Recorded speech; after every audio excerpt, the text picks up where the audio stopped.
Hello and welcome to this week's episode of Fratello Talks. I'm your host Nacho, and today I'm joined by Thomas and Dan. And we are going to be talking about different ways of approaching the hobby of watches. I believe I got that right. This was a sort of an idea that has come from a couple of articles that Thomas has written recently.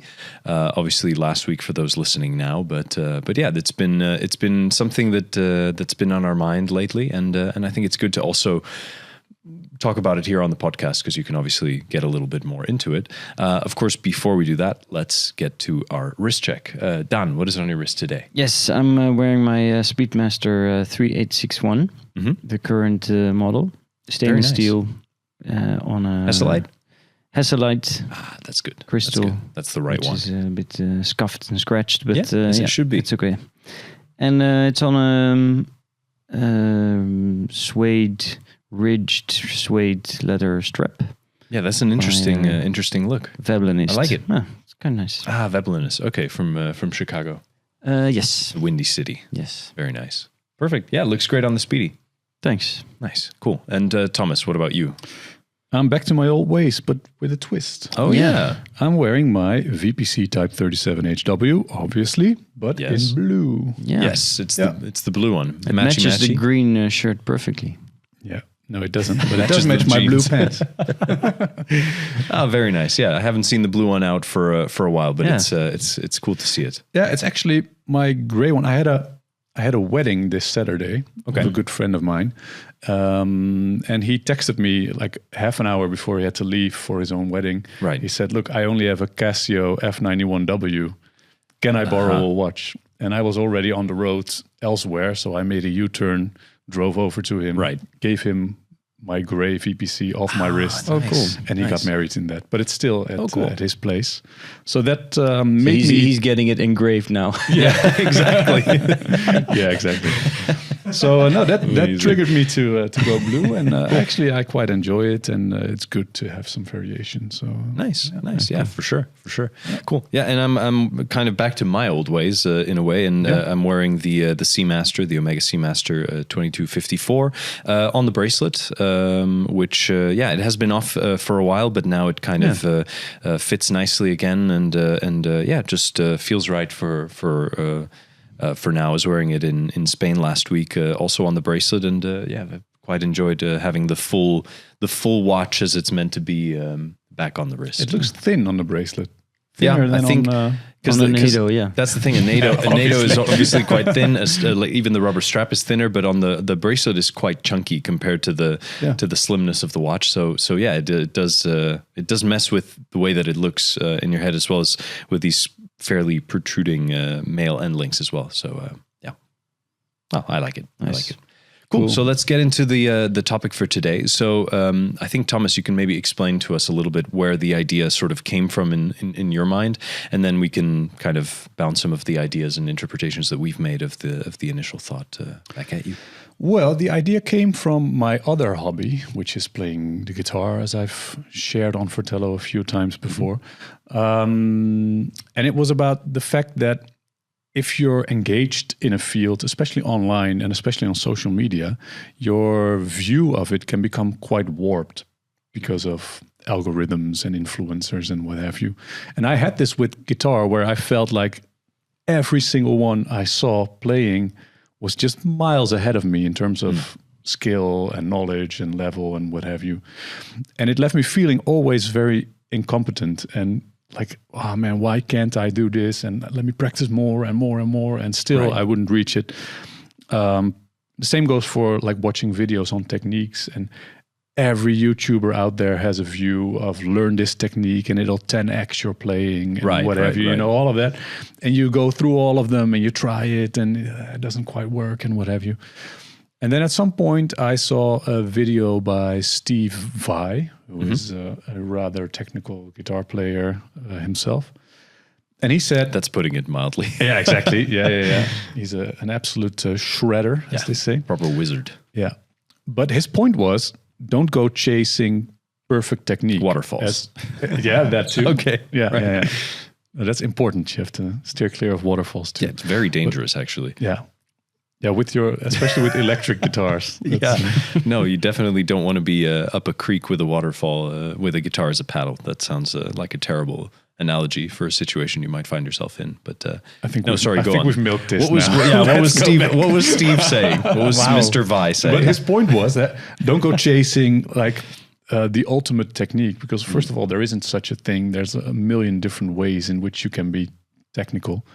And second, the one thing that matters is whether you can express yourself creatively, and you only need the amount of technique for that you need to express yourself, and that's sufficient basically. And it got me thinking, like, our view of a hobby can be really warped by the things you're exposed to, and I think the same applies to watches. If you look at if you follow like 5 big accounts on watches on Instagram, it can be quite normative and make you feel as if like a 50,000 euro or dollar collection is normal. Being a pro level watch photographer is normal. Having a side hustle, selling watch straps, or having a crazy YouTube channel, which, getting Netflix quality videos out every week, like that's normal. It really isn't. And I wrote this article about it where the point was basically you can shape this hobby any way you want. And it's crucial to realize that it is a hobby that's supposed to be relaxing and supposed to be a disengagement of your normal high performance life and enjoyable. It should be enjoyable. You should be enjoying this, right? It's I think anytime that you get into something, and it is easy to go down this rabbit hole. I also recognize it from watches, but as well as other hobbies that I have, whether it's photography or also music. It's very easy to suddenly feel like, oh, I'm doing it wrong. Look at all these guys out there doing it right, and I must be doing it wrong. Oh, I know what I need to do is either get better or spend more money, like either throw time or money at the problem. But then at some point it becomes a little bit of a chore, right? And then I don't know, at that point you sort of, the minute you stop enjoying it as a hobby, it doesn't mean that you don't enjoy the hobby itself. It just means that you've put yourself in a position where you're almost like, trying too hard to be like the people that you see. And I think that's the big takeaway from social media there, that it just exposes you to almost too much that you think should be the norm, right? Yeah, and I think it also puts the validation outside of yourself. Like I remember when I was working at a vintage watch boutique, sometimes guys, sorry, it's always guys who do this, come in and they would really, really be eager to show me that they had a certain level of knowledge. So they'd start throwing around reference numbers and what have you. And then, and in this way that's like, but I'm looking for reference 16754 from year such and such. And as you know, that would be blah, blah, blah, blah, blah. Right. What are you trying to prove here? What is this? Do you need me to tell you? Oh, you're doing great. You're being a really good watch enthusiast. You know so much. Oh, congrats. Like, come on, it's not about that. Just enjoy yourself. That's the only thing that matters. And if I don't know, if browsing old Casio brochures is fun to you, then that's a hobby. That's fine. You don't have to graduate to anything else or whatever, On the other hand, it's also fun if someone on the other end of the counter or on the other end of the table knows what you're talking about, and you can exchange knowledge or but there's a difference between engaging with a certain level of depth and trying to show off that you've studied your stuff. You notice the difference when someone... for sure. But I get what you mean. It's like you're trying to have the conversation that you can't have at home. Yeah, right? exactly. Because at home you start riffing off reference numbers or whatever, or even just talking about something that you're very excited about, and maybe you're met with like, oh yeah, that's nice, or like a bit of an eye roll, and you think, I'll save it for. In our case, we can come here and talk to each other about watches and things we're excited about. But for a lot of people, I guess that they end up, going to meetups or going to places where they can do that. But there is such thing as like taking a step too far in that sense, I feel. Yeah, I think this was something I heard in relationship to my kids' upbringing and their relationship to a mobile phone, or a smartphone. And that, and also in relationship with social media, is that kids nowadays, especially teenagers, before they used to be in a class and maybe a sports club, and that will be their circle of reference. So that's the people you compare yourself with. But now social media opens up your reference world like to everyone around the world. So you never have, there's always someone who is better, who knows how to play the guitar better, who knows how to run quicker. Yeah. There's always someone better. So you never feel satisfied with yourself and with your own incompetence. And you always feel incompetent in a way. But in a way, it just like whether then it goes back to like watches in the sense that you go, oh, look at this guy, he's got the perfect collection, he's got the coolest watches. Wow, this is so amazing. And then you think, oh man, yeah, I'll never have that. But it's like, well, that he's at a step in his journey that he's at, and it might be for very many different reasons, from socioeconomic background to access to maybe even faking it. In the case of some of these influencers in the music space, there's been a lot of controversy with people faking stuff and stealing ideas from people.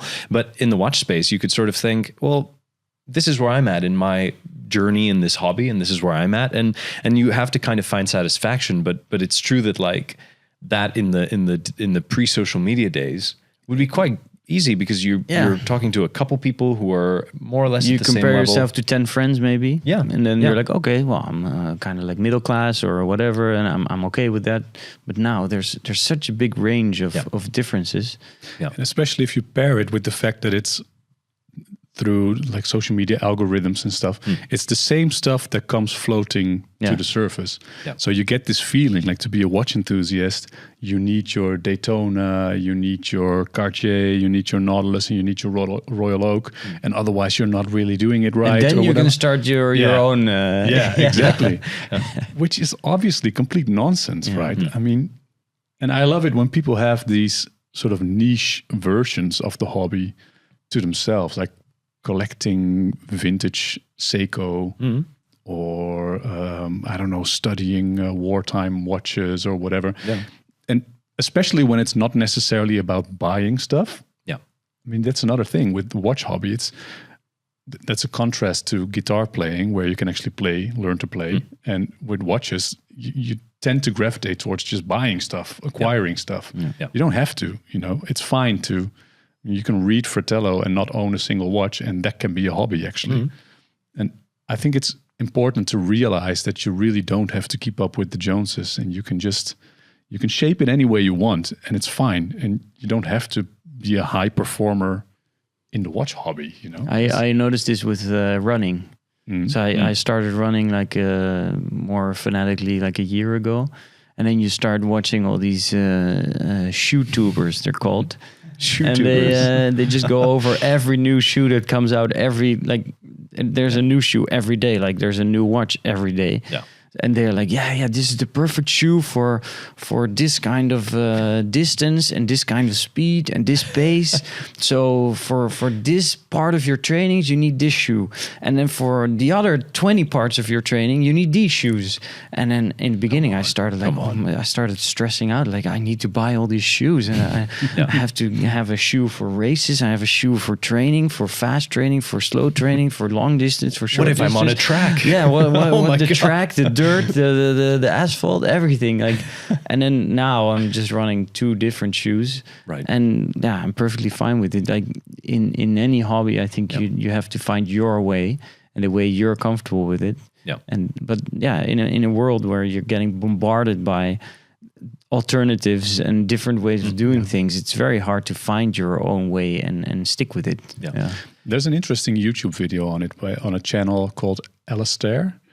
And it's called The Grindification of Hobbies. Oh, interesting. Where through social media, especially, we basically turn our hobbies into a grind, where we start comparing ourselves, but also, like, you see this in watches too. Like everyone who starts getting into watches opens a watch dedicated Instagram, starts doing photography, starts sharing stuff.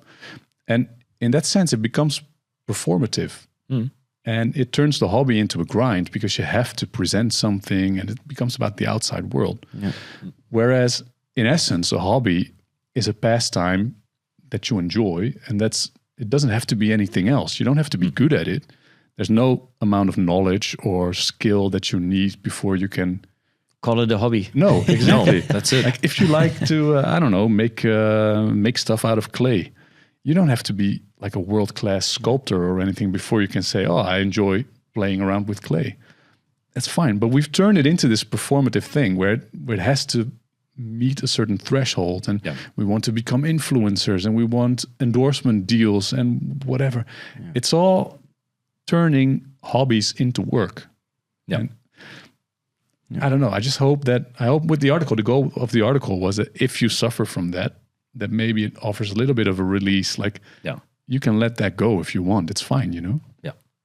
Yeah, I think it's a really good point. In a way, I feel that like this is something that especially younger people who are into watches or like guys our age that are into this and any younger people coming into it after us have to be really faced with. Because when I think of like some of our colleagues like Gerard or even RJ, like they had such a long run up until social media became so prominent in this space to just be able to enjoy it in that sort of smaller scale, because it feels only natural to kind of like when you're into something seek out content. I mean, that's why people watch this podcast. That's why people tune into to our show and to the all the content that we put out, right? So in a way, we're also kind of guilty of creating this kind of fast forward pace of social media, but at the same time, in a way, like it's good to know that like people are aware of it and to bring awareness to it and to let people know that like, hey, it's okay to also like step away from it a little bit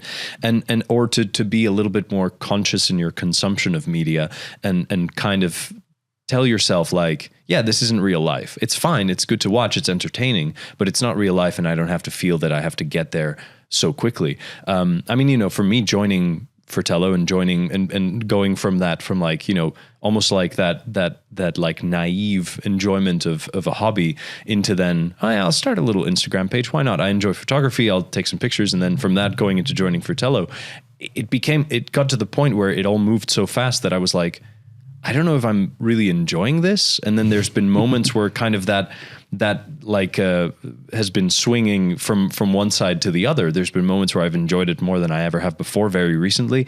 And there's been moments where you're like, I'm so over this. Like, I don't want to see another watch ever again. So it is kind of like putting yourself in this pressure cooker of your own hobby. Whereas like, you know, just looking at it over the years and you know, like taking it slow can be a great thing, right? I mean, yeah, but I think you make a valid point where we're prime examples and of how not to do it. No, but in a sense, like learn from our mistakes. Yeah, exactly. No, but Thomas started his own watch brand even. Like, my God.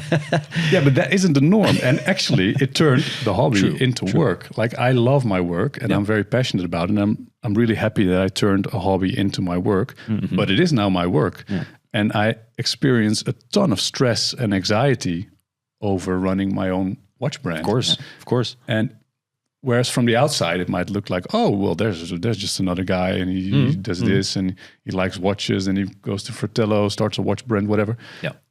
That's now my career. And yeah, of course. You know, and I think that's an important distinction to make. And so I need guitar playing actually to unwind and to relax. And I need to be careful that I don't turn that into another source of in the same performance anxiety, you know, because that's the relaxing thing. And yeah, in a way, it's like a bit of a cautionary tale, right? It's like keep your enjoyment of this hobby at a healthy level, and you know, if you feel that you want to take the next step and really like get into it, I would say like take it slow. Make sure you're enjoying it. Don't feel that you need to catch up to anybody else that you see out there. And you know, kind of just as soon as you're not enjoying it, maybe put it down for a while and then allow your curiosity to kind of bring you back to it, right? I mean, I don't know. What's that experience been like for you guys? Have you felt a little bit of a similar thing where like when you turn something you're passionate about into work, it's... Well, up front, before joining Fratello, I was afraid I was going to get sick of watches, right? Or like tired of it.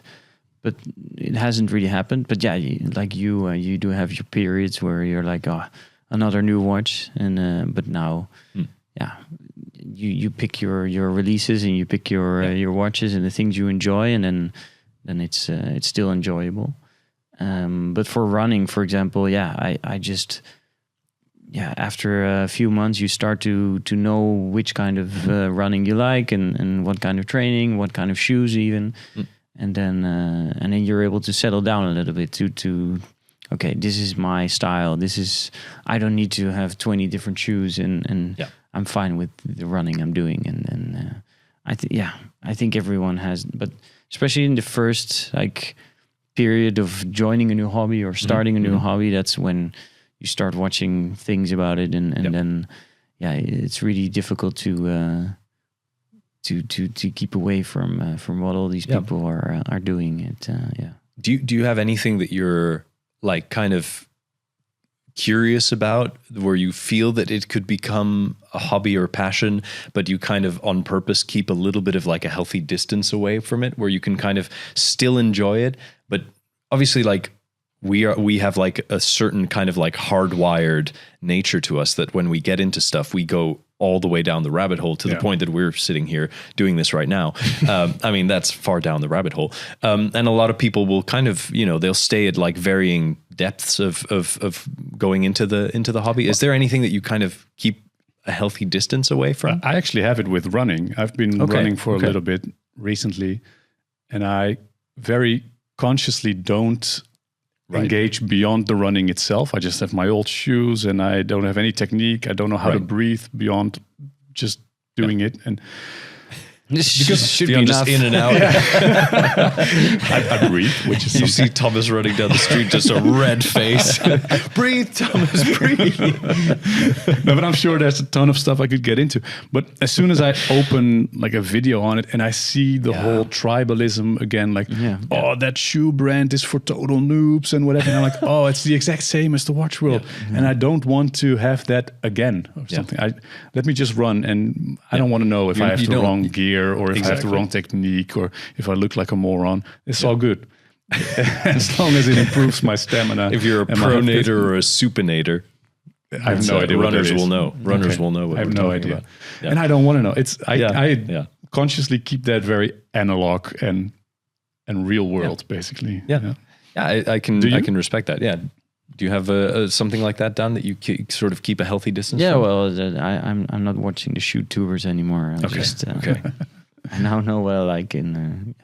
Yeah, that's good. I'm a little bit like that with cars, I have to say, because I know that that's a hobby that getting into it as much as I would want to get into it, first of all, I can't afford. Second of all, there's so much there. And when you're aware of the sort of the little peak of the iceberg that you're seeing, and you know how much is there, it's a little bit sometimes I'll watch some videos, I'll watch some old Top Gear episodes, I'll watch a little bit of Speed or Donut back in the day, Donut Media, and I can really find myself like my For You page on Instagram will suddenly be cars, and I'll be like, oh yeah, cool, but I'm like, I can't look at a Porsche driving down the street and tell you what it is for the most part, but it is one of those hobbies that I know that a lot of guys also in the watch space have, but I kind of keep a healthy distance from it because I'm like, otherwise it would just be another thing that I could go all the way into and just, you'll never see me again. I'll disappear into it. And then with running, it's interesting because I also run, but I've been I've been running for 11 years and I've kept full ignorance of it. I'm like, I know that every 1,000 or so kilometers, I buy a new pair of shoes. If it's the same pair of shoes that I had before and it worked for me, that's the one I'll buy. And then, basically it's the same gear, track it on my phone, listen to a podcast while running. And that's it. I don't do anything more than 5 kilometers 3 times a week, maybe 10K sometimes, but it's don't care about my pace. People will ask me oh, what's your average pace, or what do you do? And I'm like, I have no idea. I press start on the app. I run my route that I have, the same route every single time. And then it's nice. It's more like a meditation, more like something that you do for yourself rather than it becoming this thing that you go way too deep down the rabbit hole of. I have the same. I actually don't even bring my phone, so I have no clue. Respect. I have a couple standard rounds that I run. I have no clue what the distance is. I have no clue about my pace. And sometimes when I tell people, they're like, huh? Why don't you measure it? Like, I don't want to know. I'm just out there getting some fresh air. Getting the heart beating faster, right? Yeah. Yeah. Thomas just goes around the block and then he's back. It's probably 100 meters or something. No, I don't want to know. That's it's good. I think the thing is not to turn everything into a competition. That's the feeling I get from the conversation. And there's a time and place for it, right? Like usually in one's career, I guess you want to maybe maximize your performance, which I think is what happened to us with watches, because we turned it into our career and now we want to make something of it. Yeah. But you don't have to apply that to everything in your life, you know? No. And I think like still like allowing yourself to enjoy the watch hobby while being able to contextualize things, like looking at some of these big collectors that seem to just have everything, or some of these guys on Instagram that seem to buy every next greatest thing that comes out, and sort of go, okay, well, that's someone who's doing things in a different way. Maybe that even if I could do that, that wouldn't be the way that I would choose to do it. And then you sort of like, I think as soon as you're a little bit aware of that and a little bit conscious of that, and you're able to enjoy the hobby and approach the hobby in a way that works for you, if that's, going to flea markets and looking for weird vintage watches that you're deeply passionate about, and then buying one every X amount of time and then researching it, that's one way to do it. Another way is, memorizing all the references under the sun and being like the encyclopedia guy that knows everything about every single Rolex reference out there. I mean, that's also a way to approach it. But yeah, in a way, it's good to just find your way and basically stick to it. Just make sure you're enjoying it, basically. Yeah, cool. Nice. That's well, I think I hope our listeners will have a little bit of a takeaway, or I'm sure they'll be able to relate with this. That was a little different than usual. Yeah, it was more of a therapy session today, which is nice. Which is therapy. Nice, Do you guys feel good now? I feel great.